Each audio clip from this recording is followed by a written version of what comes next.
You too must befriend the stranger, for you are strangers in the land of Egypt.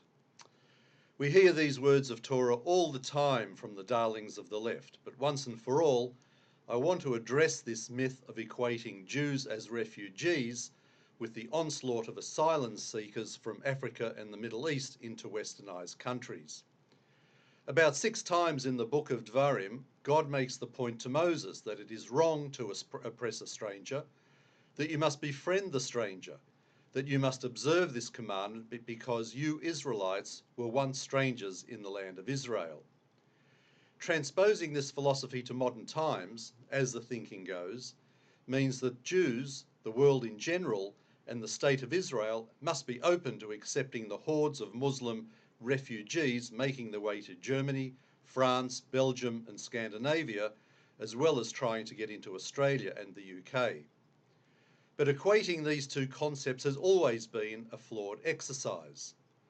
With Jewish life decimated during the Holocaust, when the war ended, there was literally nowhere to go for the remaining ragtag collection of homeless and emaciated Jews. There was no Israel, no other homeland populated by kindred folk anywhere on the planet, and these wretched souls were routinely being excluded from most countries in the world.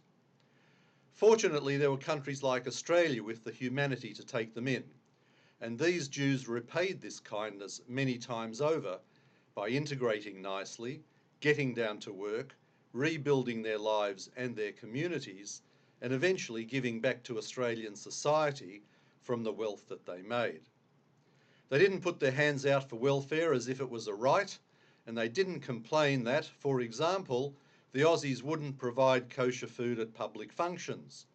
The Jewish view was that kosher food would be appreciated, but if it can't be provided, then thank you, but we will skip the food and attend the function anyway.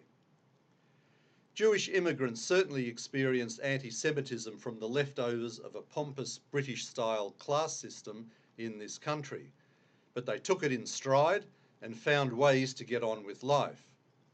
For example, when the establishment golf clubs in Melbourne refused to admit Jewish golfers as members, what did the Yidden do? They raised some money, bought land in an outer suburb, and built their own world-class golf course that welcomed members of all nationalities.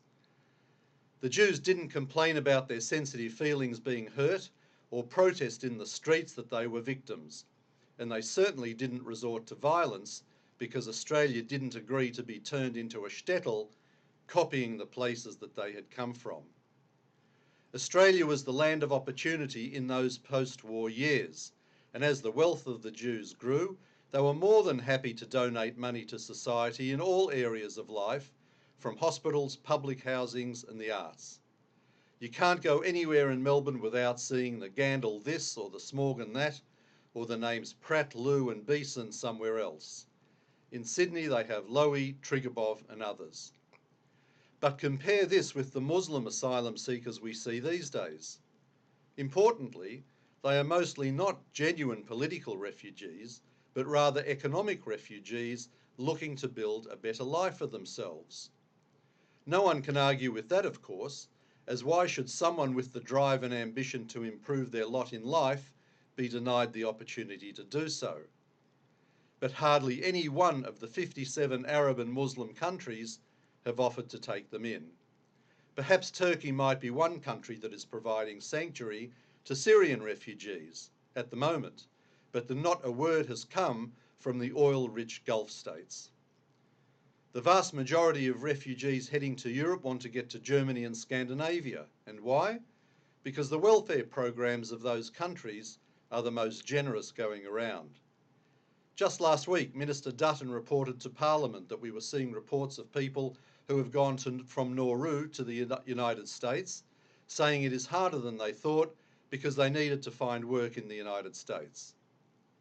So unlike the USA, where you only have food to eat if you get a job and bad luck if you fall on hard times, European socialist governments believe in dishing out the welfare to anybody who turns up and asks for it.